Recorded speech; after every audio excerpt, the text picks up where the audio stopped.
On today's episode of That Mental Ginger Show, we are talking to comedian Bruce Lipsky.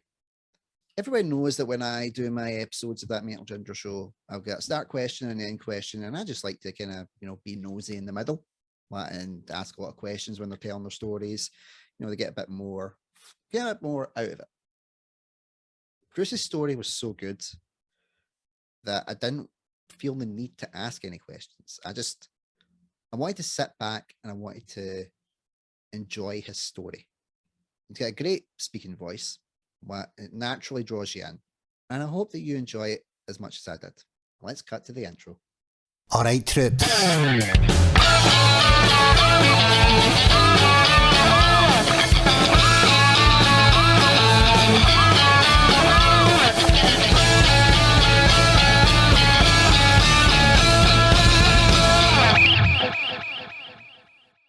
Bruce, an absolute pleasure to see you, my friend. How have you been?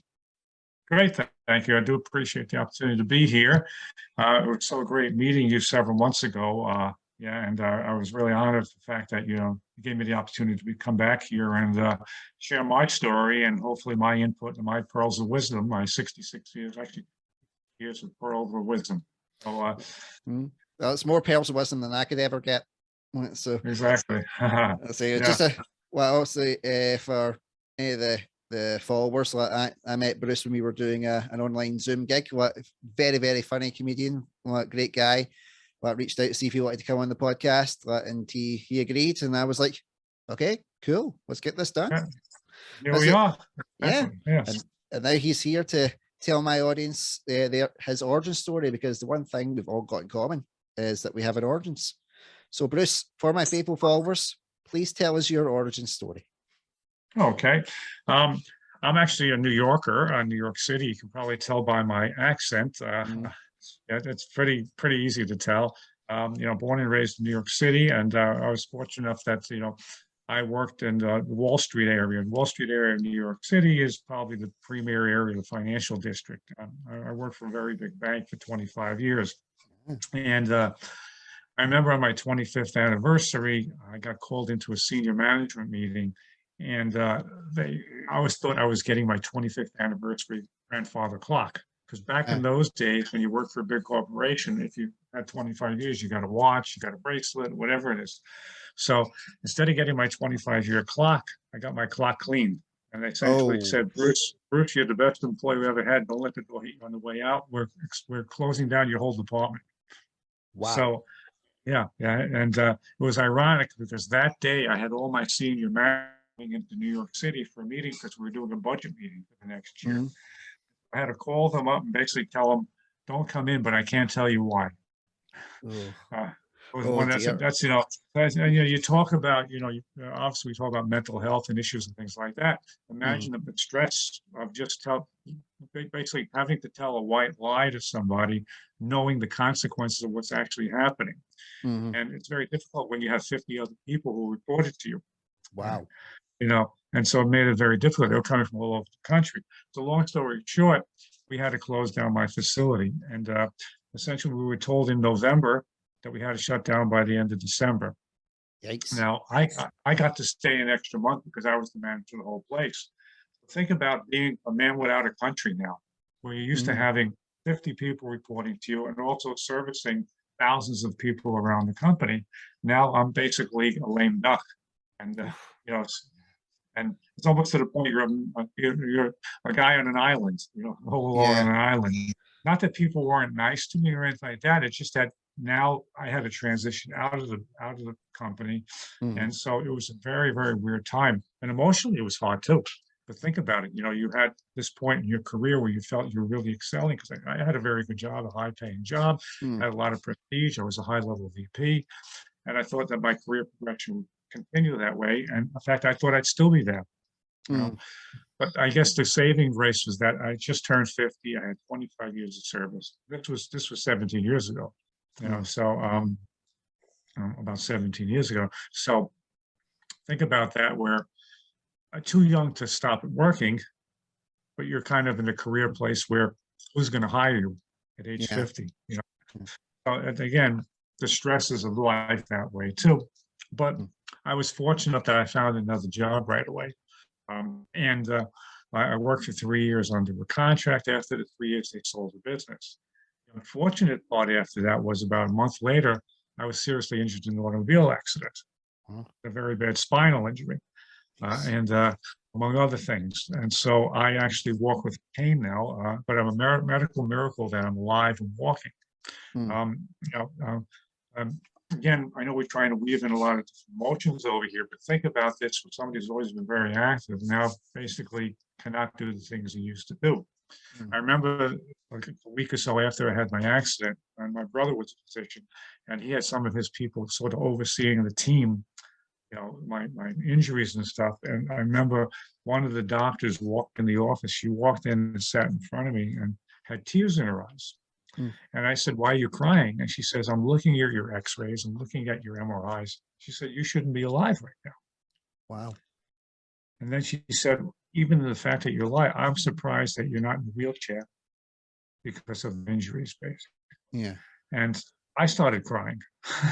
you know, Yeah. that basically started my tears. But at the same time, she said to me, somebody up there, somebody was on your side. She said, "Believe it or not, Bruce, you may not feel it today, but as time goes on, you realize how lucky." And she used an example of somebody who you may not know this person. Actually, I think it's Kyle Wallace's favorite musician, Teddy Pendergrass. He sometimes plays Teddy Pendergrass music in his Zoom shows. And Teddy Pendergrass was an art rhythm and blues singer from Philadelphia, Pennsylvania. He was involved in a very serious automobile accident. And I had the same injuries as him. He became a quadriplegic. Wow.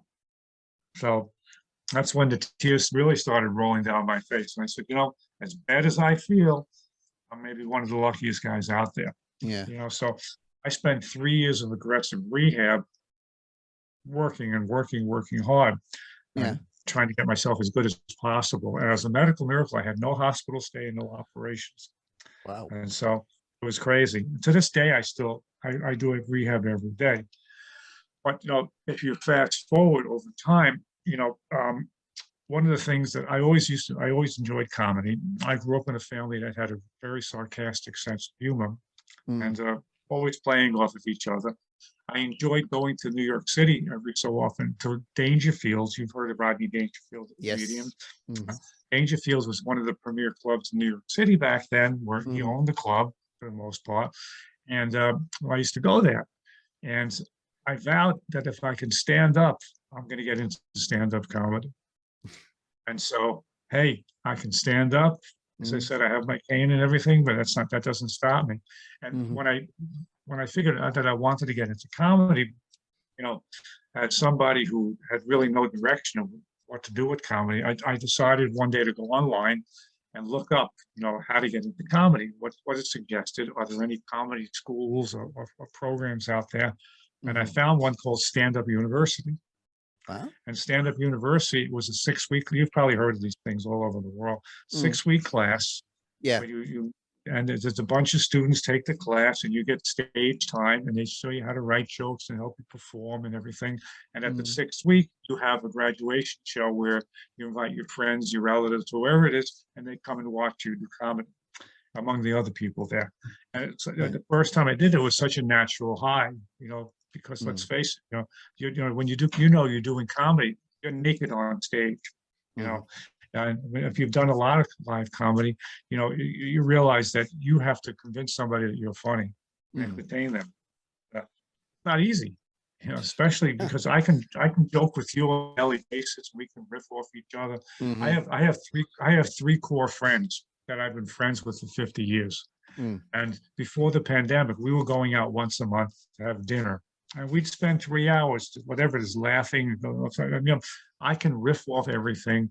And, they always just say, "Oh, you're so funny, you're this, you're that." But when you get on stage and try to convince somebody, and it's less natural.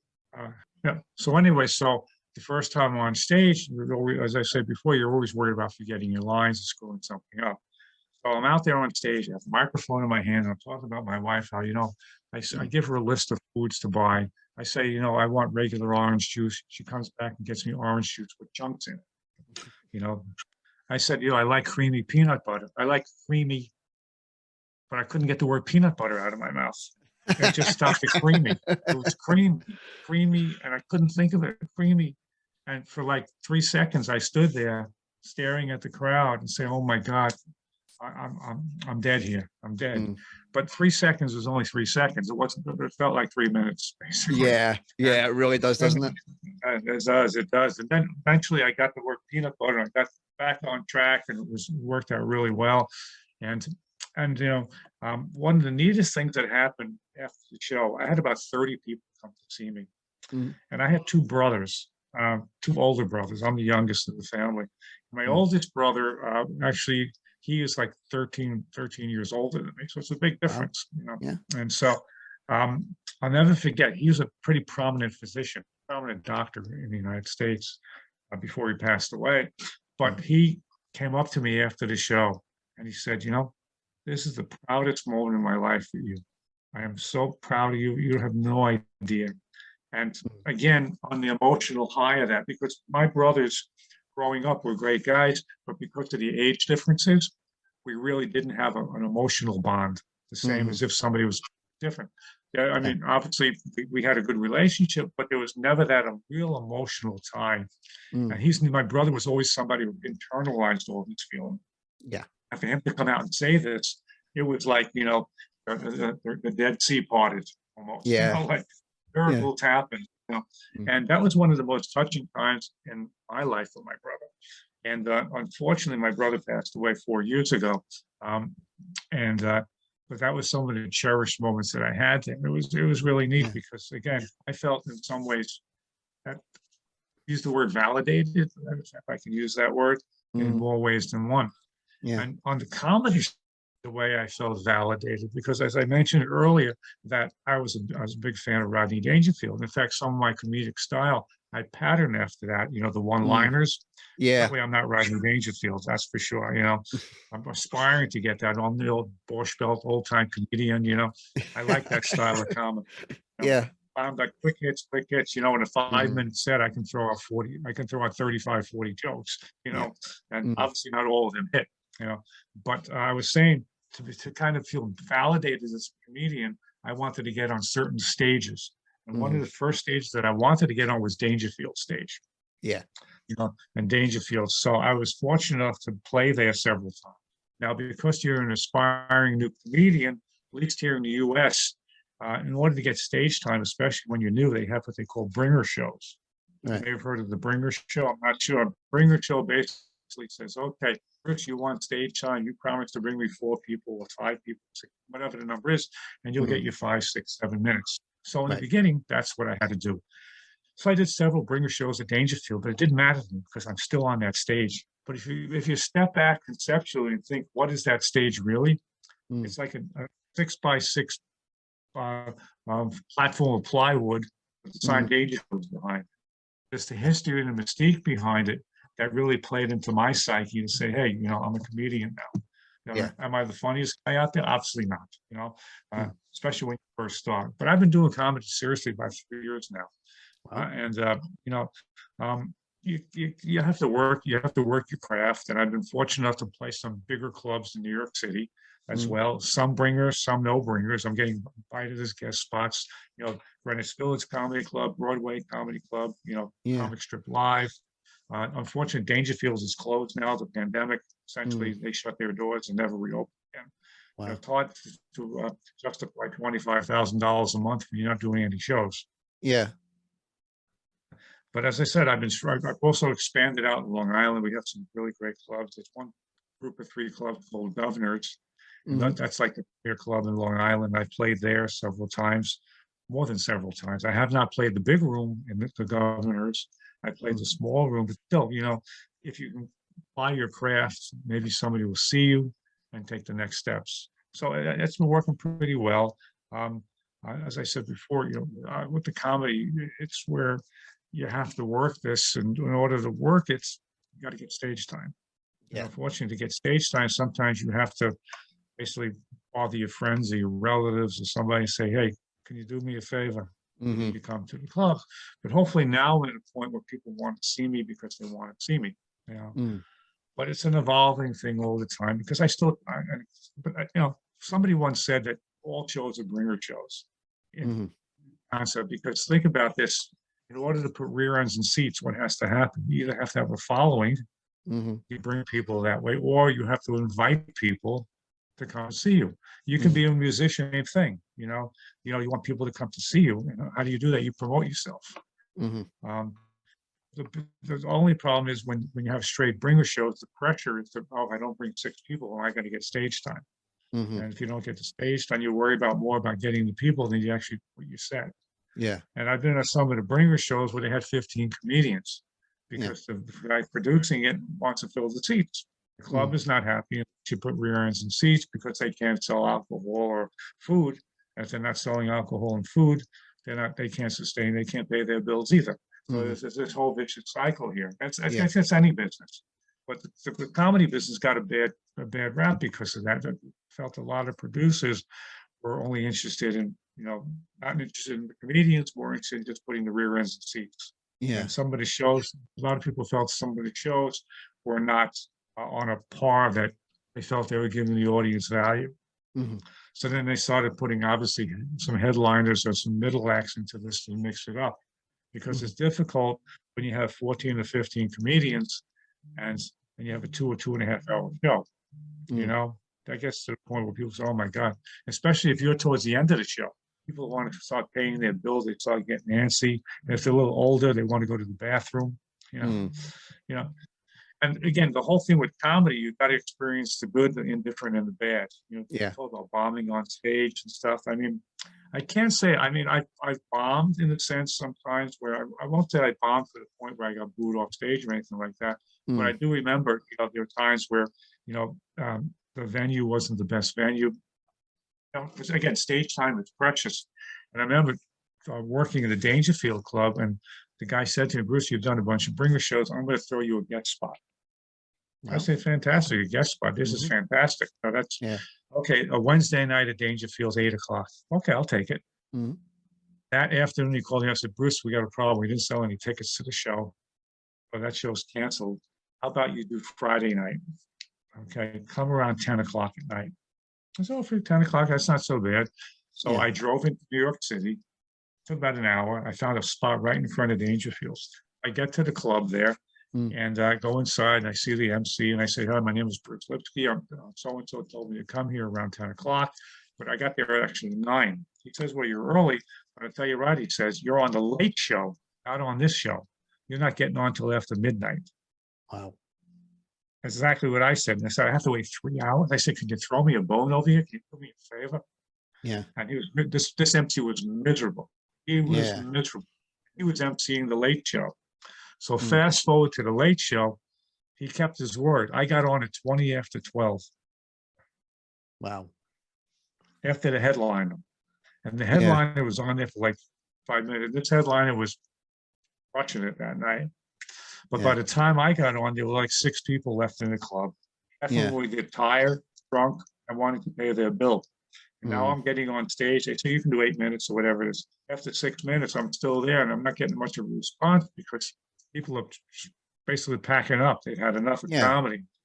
I worked through it, but I was very frustrating, And not only that, when it came to announce my name, the guy said, coming to the stage is Brian Lipsky. And the headliner says, it's Bruce, it's Bruce. Oh, no. So you got to take the good with the bad, man. And it's hard too, because, you want your people, your fans, your friends. I didn't have to bring anybody to that, but I brought people to other clubs, and I had my wife there, my son, a couple of elderly friends of mine. And I remember the shows were so bad. And a lot has to do with the emceeing the show. There was no energy. People weren't funny. And ironically, I felt I was the funniest person that night, and I was probably the lowest level comedian that night. Wow. I'll never forget this because my wife sat in the front row. My 2 friends sat in the front row. My 2 friends are like maybe 10 years older than me. Yeah. So they're not young, but they're obviously not old. So we're sitting there, and this one comedian is not getting any jokes. Nobody's laughing, and there's dead silence. And he looks at my 2 friends, and he says, you guys are so old, you got dust growing in your private parts. Started picking on him. That's like the biggest no-no you want to do. No. That's like, and that right away turned everybody against this guy. Mhm. So then there was another comedian got on, and he was going nowhere with his jokes. And he's looking at my wife. My wife just wasn't smiling or laughing. Mhm. And he says something like, how come you're not laughing? She says, tell me something funny. And he got Mhm. angry. He said, I know karate, he says. Mm. And my wife says, bring it on. That was the funniest line in the night. My wife Yeah. had it. And after the show, both comedians came up to my friend and my wife and apologized Brilliant. that they knew they were wrong, they lost it.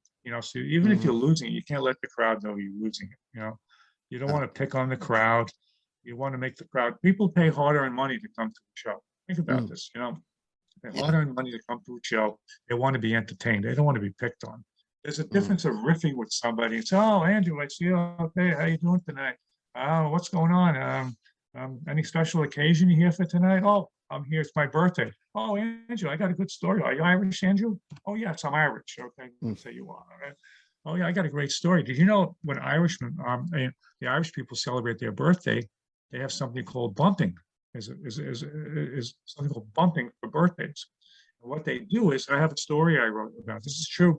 Instead of like when you have your birthday and you blow out the candles, you say, are you one? Are you two? Are you three? Congratulations. They actually pick up the child by their ankles and bang their head on the ground. Are you one? Are you two? Are you three? It's called bumping. Yeah. Yeah. And so again, I'm bringing a story in here. I'm not picking on Andrew right now. Mhm.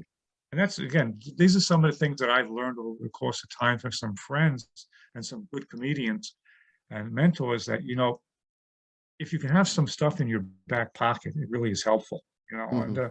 and I feel I have a few things on there. I may not have gotten the story exactly right, but I have a little routine I can talk about that. Or Yeah. something involved, another thing with Ireland, or it's your anniversary. Oh my God, I just celebrated 30 years of wedded bliss with my wife. Oh no, wedded blisters, and I can bring my anniversary.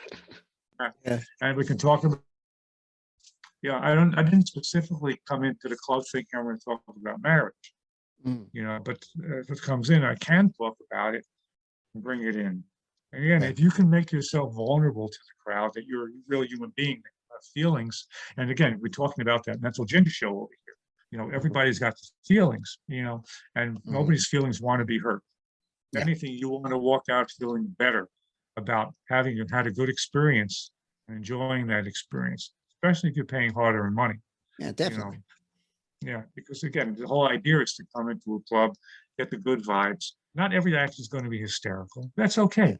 Yeah. You go see, name a musical act right now that you like. You go see them. Not every song you Mm. like, but Yeah. at the end of the day, you felt that they gave you a good cohesive concert. Same thing with a comedian. Mhm. There's very few things that aggravate me about comedy, but one thing that does aggravate me about comedy, when you have some comedians who just mail it in. They get on stage and they really don't perform. They're really not performing. They're just basically throwing stuff out there. Actually, they're Yeah. not prepared for that, and that really annoys me. You see a lot more on Zoom people that way. Mm. The worst thing I feel, and I've heard this recently on a show, guy gets on stage and says, "What should I talk about now?" You know, you don't tell that to the crowd. You Yeah. just talk. You're showing a vulnerability. You're showing that you're not prepared. The Mm. crowd wants to hear you tell jokes. Or Yeah. people get on stage and give it up for the hostess. They spend a minute Mhm. giving it up for the hostess. Or the host. Mhm. Stage time is precious. And you want to use that stage time as much as possible. Yeah, Doesn't mean definitely. every second on stage you're going to have the most fabulous joke in the world. Obviously, professional comedians can do that. We talk about laughs per minute. I don't know if you heard about laughs per minute. Mhm. In comedy, we as comedians want to get as many laughs per minute as possible. Yeah. Some comedians are storytellers. Some people are more one-liners. So if you're a one-liner comedian, I can tell eight jokes in a minute. Mm. 6 jokes in a minute, maybe whatever it is. Mm. And depending on what type of joke it is, but then again, if you get laughter in between, it becomes less. So how many Mhm. laughs do you get per minute based on your jokes? If you can get probably 4 laughs per minute, you're doing pretty well. Mm. Real headliners get 6+ laughs per minute consistently. Wow. Yeah. I remember seeing somebody they broke down one of Louis C.K.'s sets. And when Yeah. Louis C.K. hit his prime point, I think he had like 11 or 12 laughs per minute. which Wow. is insane. Yeah. What they do, they'll tell that they have toppers and tags and so on and so forth. You can just keep on going and going and going. It's a skill that's really difficult to do, but that's why he's at his game where he is. If beginners, if you can get 4 laughs per minute, you're doing pretty well. Because think about this: if you're on for 5 minutes, you got 20 laughs. That's not bad. But Yeah. again, 20 doesn't mean the 20 laughs, belly over, bent over laughter. Maybe you get a couple of those, you get a couple of claps, or you just get a lot of ha-has. And of course, it depends on the crowd. You know, from doing comedy, you can do a show on a Saturday night, and no matter what you say, the crowd is hysterical. You get out on a Sunday afternoon, do the same material, and you're not getting as many laughs. What changed? Yeah, the audience. Yeah. Well, and I always remember that for when I did acting.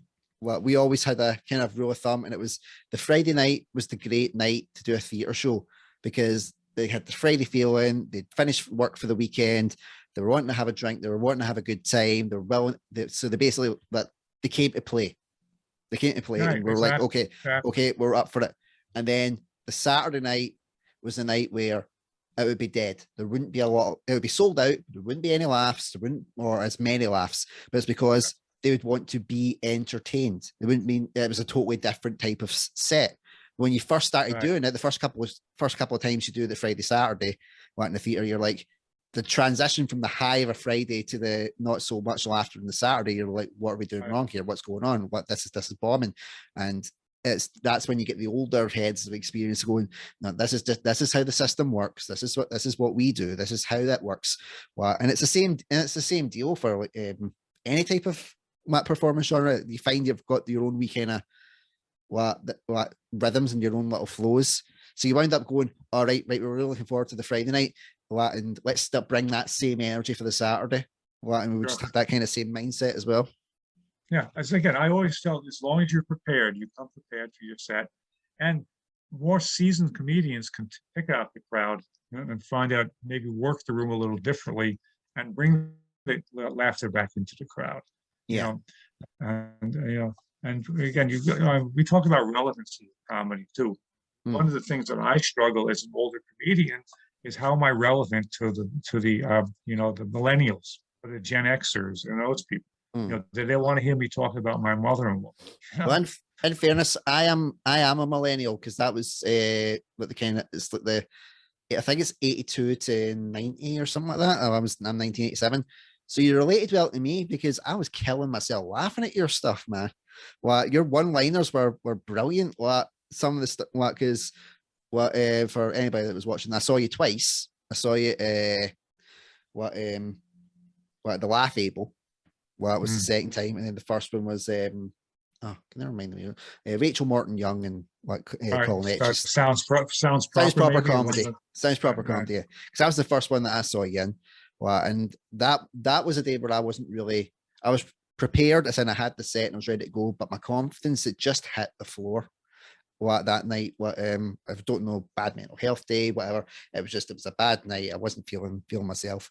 But hearing what you guys doing your sets really cheered me up. And then the next night I had the Laugh Able night, and it was a totally different vibe for me. I was feeling better. I was feeling more confident running my set. Yeah, right. But both nights when I was listening to you, I was absolutely killing it. The one-liners, I just thought it's brilliant. And the stuff sadly, I don't know about the mother-in-law stuff, because my mother-in-law, sadly, she passed away before I came on the scene. Yeah. But I still related it to my wife's aunt, who was still around at the time. I just thought, well, she was the closest to the There you go. But I remember exactly. Yeah, that's great. That's great. I'm glad you pushed through that, because I remember, I don't know what I wrote, but I remember writing you afterwards in the chat. I wrote you in the chat some comments and things like that. And that's, I think, how we bonded a little bit too. Because I always try to write something encouraging if I can. Same. Sometimes, yeah. Well, because a lot of it, like a lot of things I find about comedy is that they're very quick to point out the negatives, but very slow to point out the positives. Yeah. And it was like the Sounds Proper comedy guys were absolutely what great, I've got a lot of time for them. What that night I knew I wasn't feeling it, I was feeling down. What they picked up on it, and what they were trying to give the kind of constructive advice of like, look, don't be so hard on yourself, blah blah blah.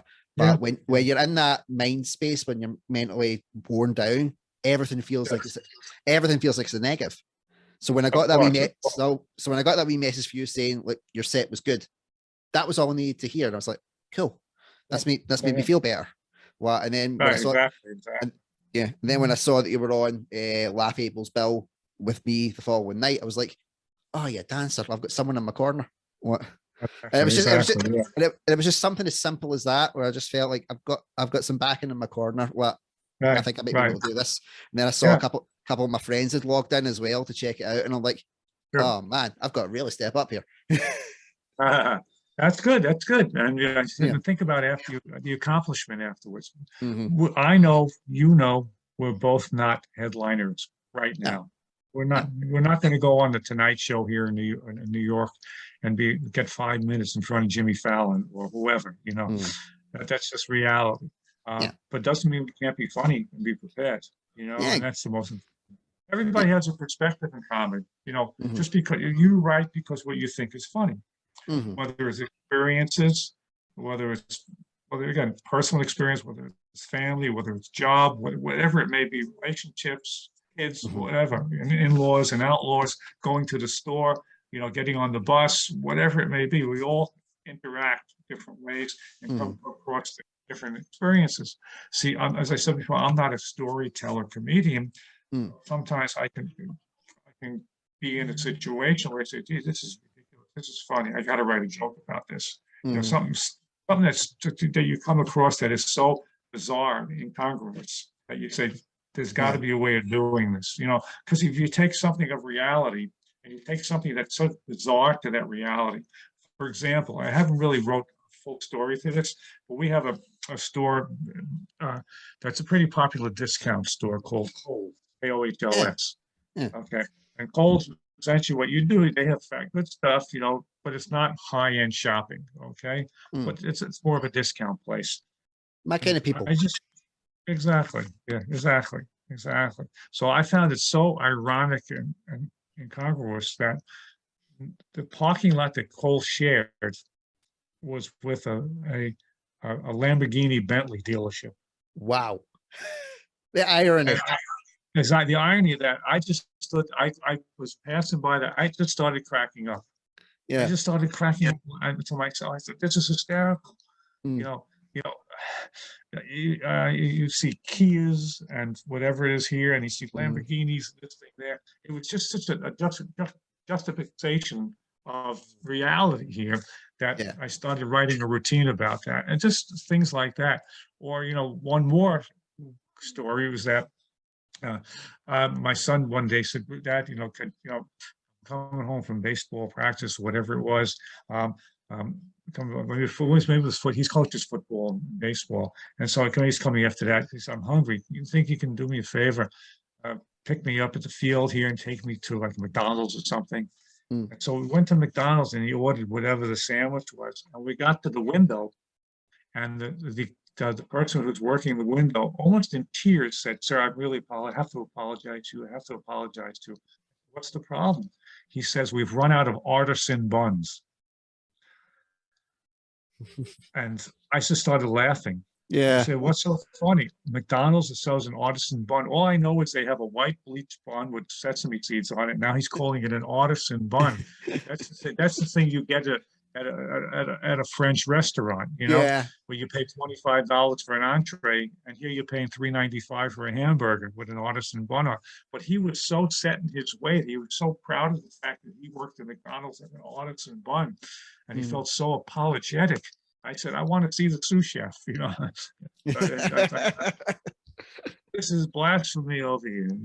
It just these how for your audience, if anybody is into con, these how you can start, how you can formulate good comedy bits. But of course, you have to when you do that, you've got to find a way of exaggerating and taking to a different level. That's the key thing. But it's harder to write story bits unless you experience those stories, and hard to make it but everybody's gone to McDonald's at one point in their life. If they haven't gone, they know McDonald's. And to say, oh, I'm paying $3 for a hamburger, now you're telling me you have this exclusive artisan bun on there, and and you've run out of it. Oh my God, is the baker off today or something? And is there a union strike over here? Whatever it may be. And so, how do you weave that story to make it listenable to somebody else? Because I thought it was hysterical, just like this other thing with the Kohls. Now, how do I get on stage to convince you that that's really funny? But then you can start in your mind. You may have never gone to Kohls, but you'd say, okay, what's that other discount shopping center I go to? Well, and maybe what weird stuff happens there, And Kohls is known, and there's a lot of jokes out there about Kohls and their bucks. They have Kohls cash, they call it.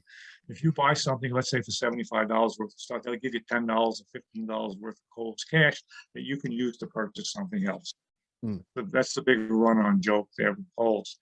I was starting to think, okay, now can you take $300,000 worth of Kohls cash and buy a hubcapped Lamborghini?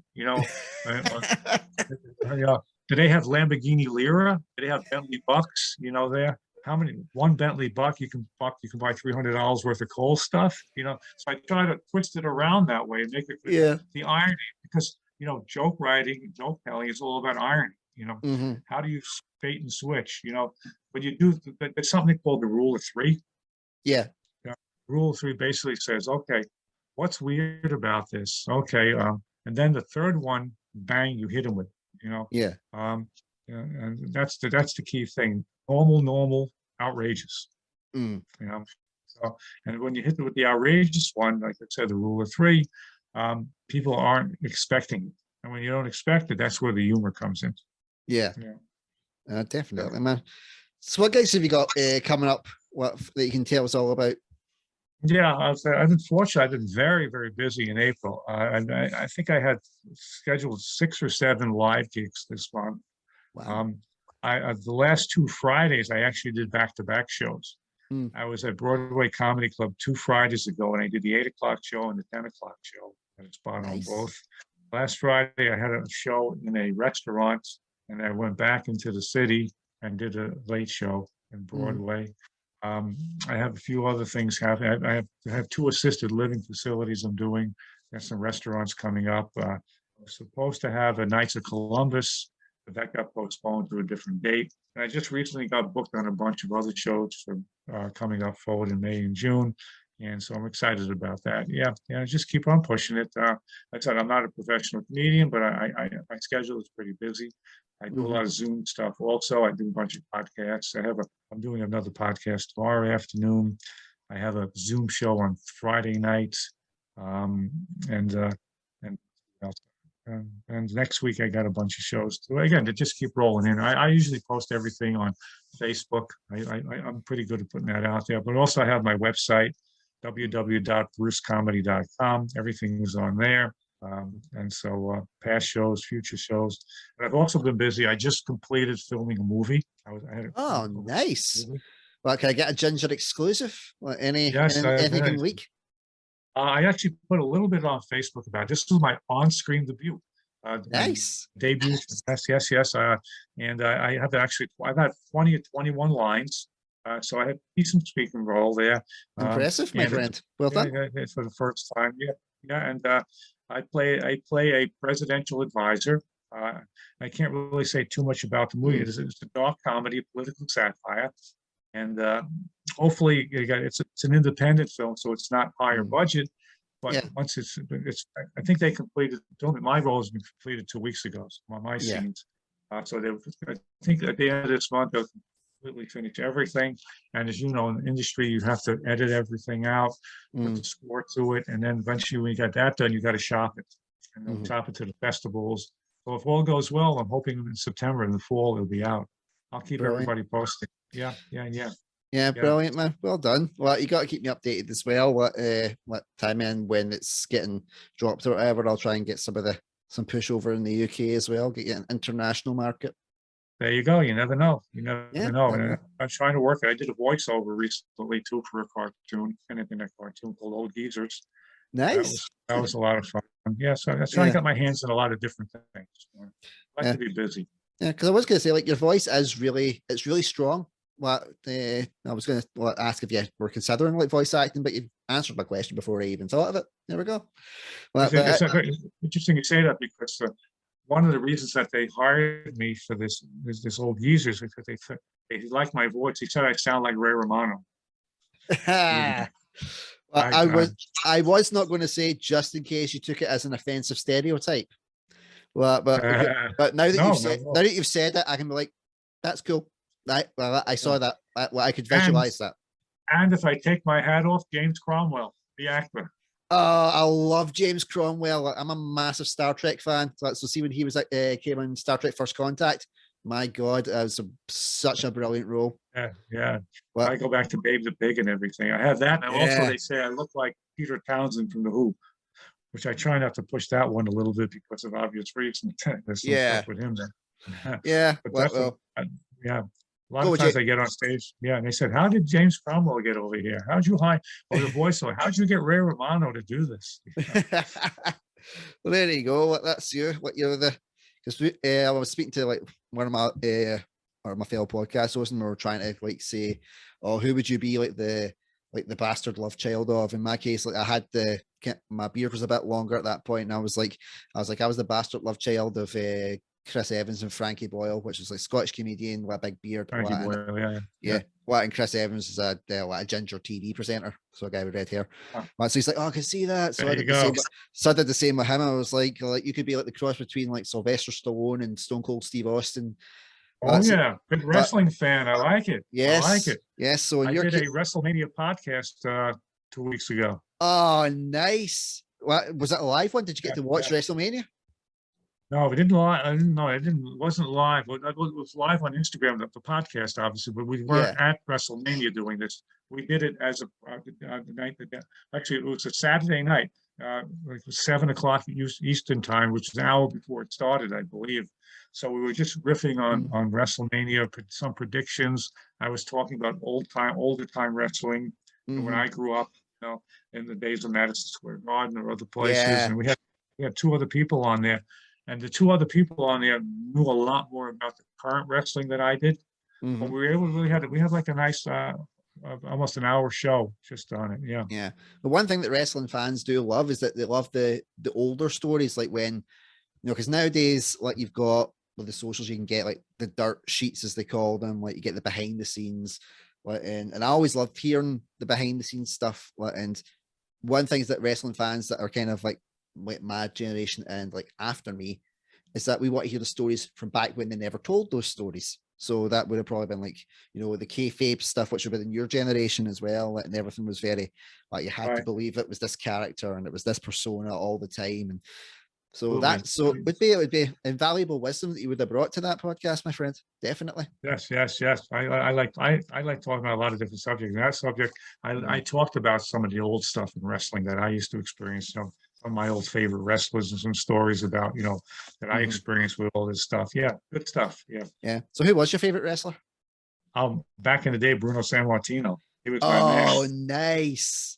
Bruno. He was for the time, he was a very technical wrestler as well. Really yes. Really underappreciated, like because a lot of them was all the kind of like, the big butch smash and grab kind of style, like the roughhousing kind of style. What San Martino was very skilled, technically. Well, I always like that. Crazy times. Yeah. And the more current wrestler, actually, I don't even think he's wrestling now. I love Jack Swagger. I love Jack Swagger. When he first came out, he was great. But of course, I also love the Undertaker. One of the first times when the Undertaker actually came out, when his first time character, he was fabulous. Yeah. But Jack Swagger, for some reason, just used to crack me up. Yeah. Was it true the Undertaker used to make kids cry just when he came out because he was so in his character? Absolutely. People were so scared of him. Of course. Wow. Yeah. Scared of him. But just think about the lights go out. You're playing that horror music. Boom, boom, and then Paul Bearer comes out with the urn and everything. Yeah.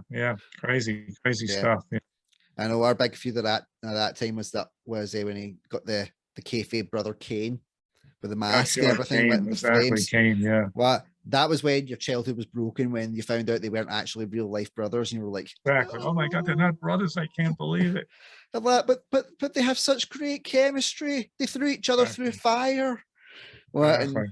well, I was always a big fan of like the technical styles of wrestling. Like, so my favorite wrestler was Chris Jericho, like Oh, Canadian guy.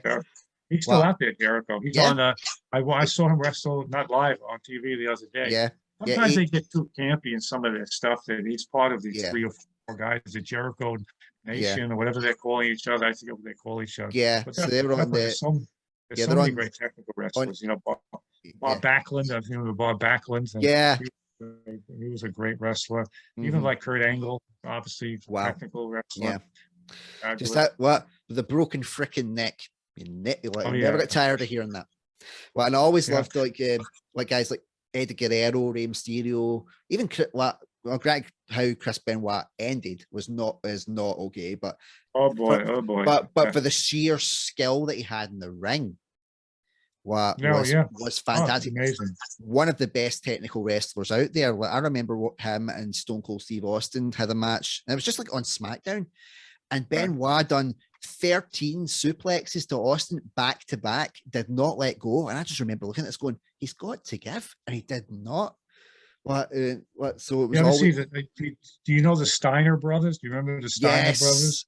Yes, they had something called the Steiner Liner.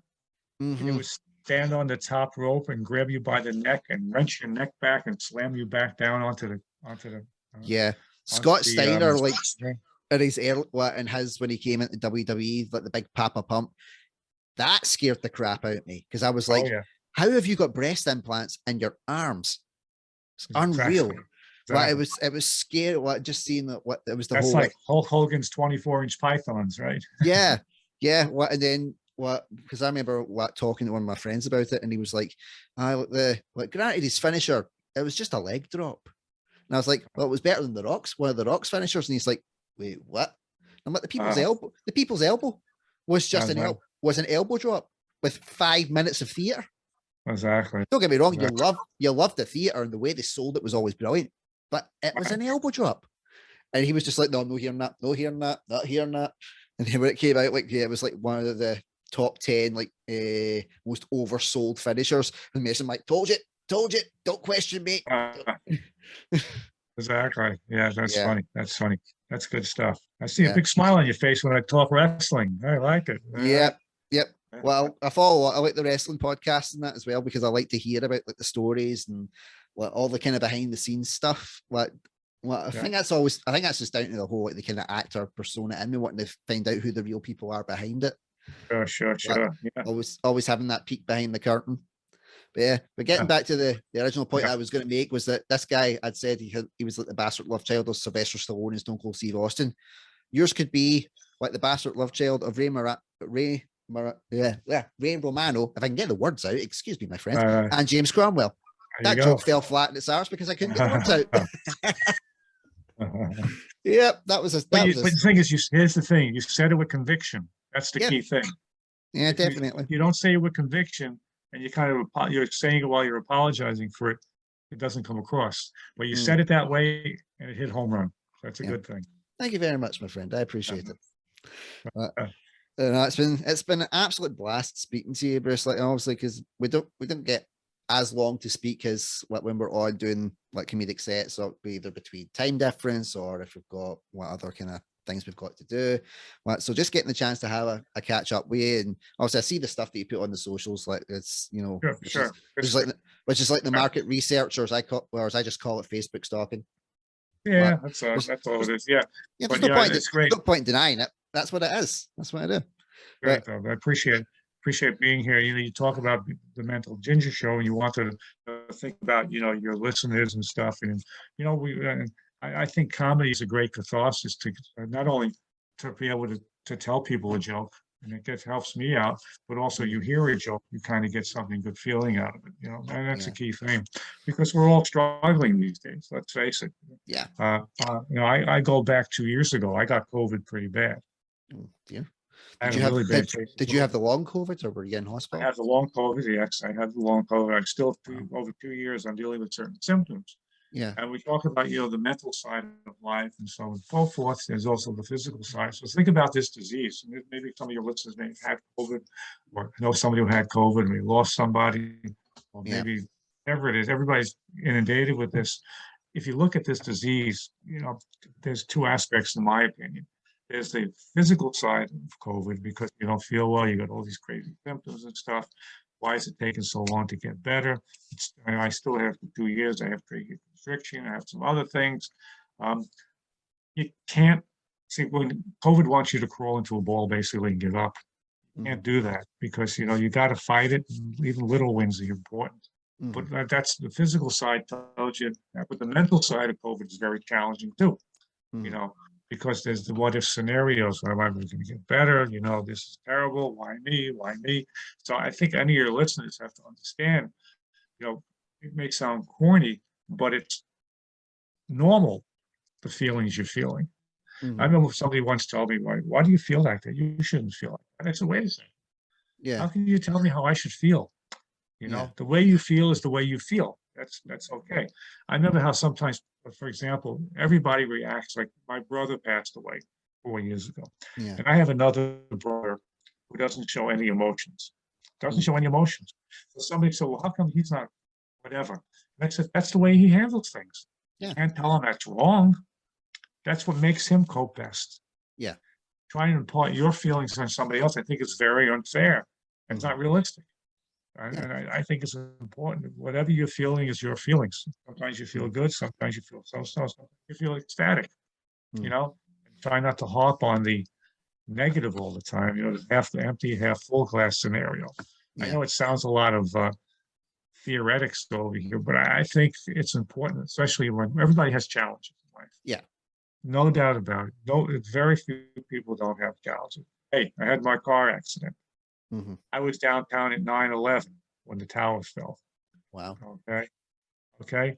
I had COVID, and pretty bad. Actually, I didn't have to be in the hospital. So again, I'm not happy that I had experienced this stuff, but I think part of it up here, if you can, we all come back and say, why me? This sucks. Why does it happen? Why did it happen to me? But at the end of the day, you can't ruminate on this.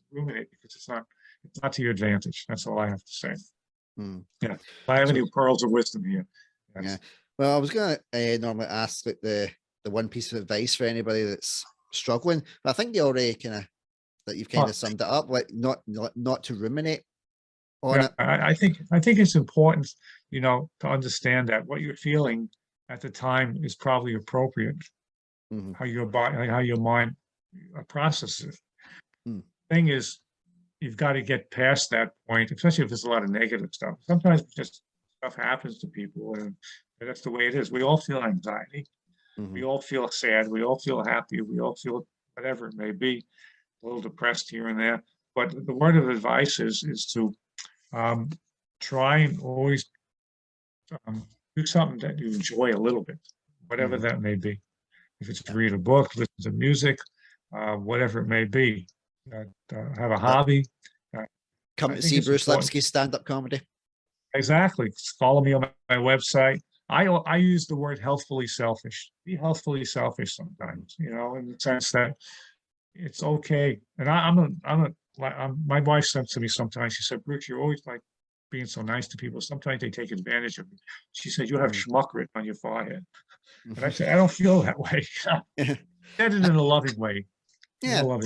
Yeah. Well, your wife kind of sounds like mine. Like she's got the subtlety of a brick to the face.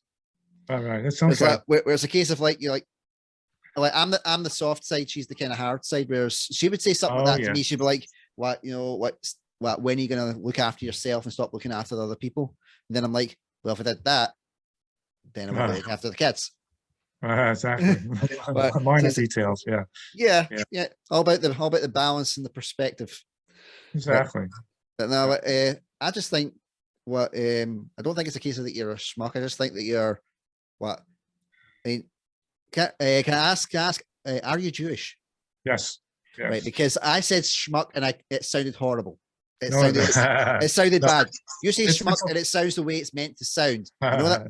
Well, one thing I remember, I always ask like I always say I'm an accidental racist. And everybody's like, what? And I'm like, no, it's just I ask the inappropriate questions so I know where the line is and not to cross it. Right. No. So that's She what I said always it in a loving way. She said it in a loving way. She said, Bruce, Yeah. I really love you, but you know, yeah. It's like I love you, don't but have to always say. You yeah, don't always have to say yes. You don't have to be everything to everybody.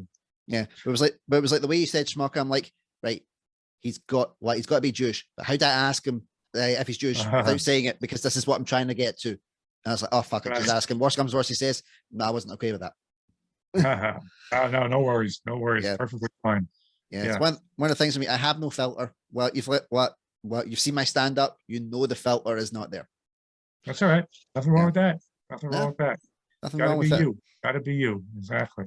Definitely, man. Some famous comedian in New York City once told me, he said, Bruce, you know, when you finish performing, the next morning nobody gives a shit anyway. You had a good set or a bad set. Nobody gives a shit. So you're the only one who cares. So yeah, I got told one that was today's news is tomorrow's chip shop paper. There you go. What? And I was like, never thought of it like that. So there we go. So I like to drop a wee final thing on my guests. And this will be New York's latest favorite subject, and it is Ask Andrew Anything. For my regular listeners, we have been talking to the lovely Bruce Lipsky for just about an hour. And this is where we get to turn the tables around. And Bruce gets to ask me a question. I have to be 100% honest. It could go well and it could go badly, but that's all part of the fun. And also, I feel it's only fair. Like if I've been grilling the guests for like up to about an hour, it's only fair to get one back. You know what I mean? But it makes me feel more immersed in the creative process. That's just basically me saying I just ran out of ideas. I got you. So, Bruce, do you have a question for this mental ginger? Right. So, what are you cooking your wife for dinner tonight? She already had her dinner, actually. It was on the. I forget it. It's 10:30 at night. I forgot. I thought 9:30 at night. Yeah. What are you cooking your wife for dinner tomorrow? Tomorrow, I am cooking her barbecue chicken, rice and vegetables. Because my wife works back shift, so she works from 4:30 in the afternoon until 8 o'clock at night. Okay. So the kids are on. I call it daddy daycare. Until she comes back. So I always make, and if I left Alison to kind of essentially look after herself food wise, she wouldn't eat. Okay. Like she'd get back, she'd just be tired. I'll just watch my soaps or eat something, kind of eat junk food. Okay. Like that, go to bed. But you wouldn't do the laundry. You don't do the laundry, right? I do the laundry, yes. I do. Very good. And the ironing, I might add. Okay. That's very good. It's like we have a system. It's like Alison does the boys' clothes.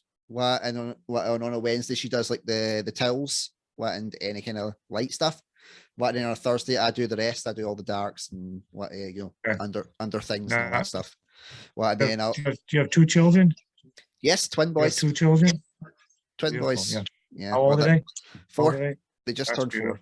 But they're absolutely amazing, and they're not ginger either. They're blonde hair. So if God forbid Putin actually does take over the world, at least they'll be fine. Blonde hair, blue eyes, they're good. They're ready to roll. There you go. Yeah. Is your wife English also, or she's Scottish along me. Her in-laws are actually English. Like her brother moved down to Hull met women there, and they've got 4 lovely kids. And absolutely, they're great. Right. So. And where do you live? And where do you live? I'm in Scotland. You're Scotland. Yeah, the magic Scotia. Gingers can't go anywhere else. We die. Okay. Like the sun would kill us off. We can go here and maybe Ireland. That's about it. Right. I remember I went to Florida for my honeymoon, and I was just a white goop with a little bit of red hair just floating about for 2 weeks. Did you go to Disney? Did you go to Disney for your honeymoon? Of course I did. Like we got. How did I know that? Yep, we got the big badges. We got big just married badges, and we got treated to some nice things as well. It was really cool. Right. That's great. Yeah, thoroughly enjoyed it. One of the things that I found in America that I absolutely loved, and we can't get them here, pizza pies. Okay. Where it's got because you've got your normal kind of what pizza, quote unquote, what Right. where it's what flat base toppings on it. What we went to a restaurant, I cannot remember the name of it for the life of me right now, but I remember I got it and I seen, oh, I was like, this looks quite interesting, like a pizza pie. I might get that. And I just remember it came out and just was cheese on top and had all the like what would have been the toppings as the filling. What, and I was just salivating over this. I was like Gordon Ramsaying this shit. I was like, Okay. look at this house and look at this Right. thing of beauty. And she's like, Probably, yeah, Pizzeria Uno. yeah, it was amazing. Now, so we got back and I was like, you know what, you've been raving about this for months now. Why don't you try making it? And I went, nope. This was a singular experience. It was beautiful. It was fantastic. What will never happen again. I'll always want to remember it the way it was. It's funny. I'll just give you one last story. I know you're probably short on time. Is that my wife and I went on our honeymoon. We went to Hawaii. Very And nice. we had been there before, just as a vacation, a couple of years before, but we went on our honeymoon. And where we were staying at I remember Hilton Hawaiian Village, which is a pretty famous place over there. And they had a restaurant there, pizzeria, and their specialty was garlic pizza.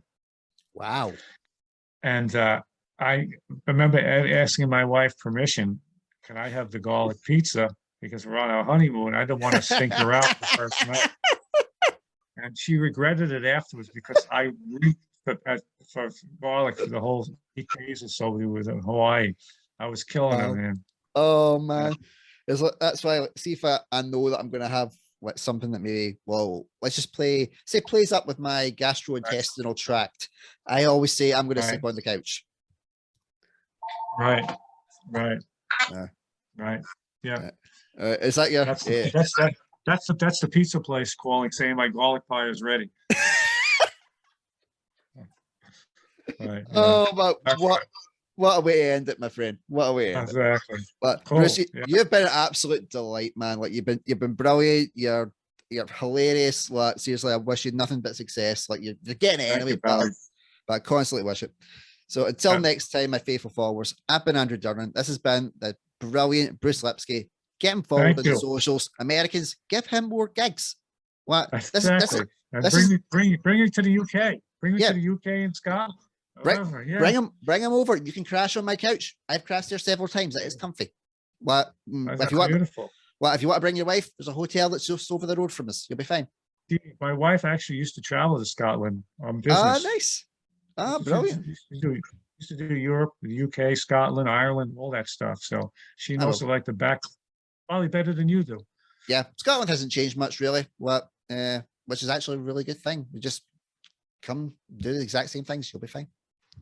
That's okay. Cool. Great. Yeah. So until next time, everybody, take care. Stay safe. All right. Bye bye. God bless everybody. Thank you.